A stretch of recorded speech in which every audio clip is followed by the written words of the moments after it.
مرکز کی انجیل باب نمبر 7 آیت نمبر 14۔ اور وہ لوگوں کو پھر پاس بلا کر ان سے کہنے لگا، تم سب میری سنو اور سمجھو، کوئی چیز باہر سے آدمی میں داخل ہو کر اسے ناپاک نہیں کر سکتی، مگر جو چیزیں آدمی میں سے نکلتی ہیں وہی اس کو ناپاک کرتی ہیں۔ اگر کسی کے سننے کے کان ہوں تو وہ سن لے۔ اور جب وہ بھیڑ کے پاس سے گھر میں گیا تو اس کے شاگردوں نے اس سے اس تمثیل کے معنی پوچھے۔ اس نے ان سے کہا، کیا تم بھی ایسے ہی بے سمجھ ہو؟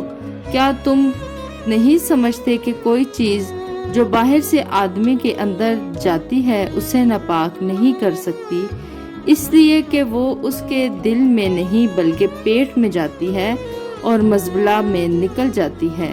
یہ کہہ کر اس نے تمام کھانے کی چیزوں کو پاک ٹھہرایا۔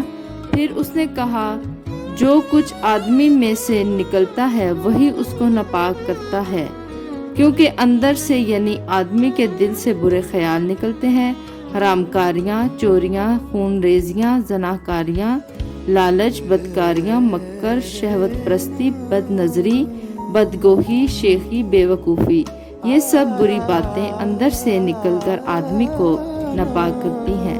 پاک کلام کے پڑھے اور سنے جانے پر خداوند کی برکت ہو۔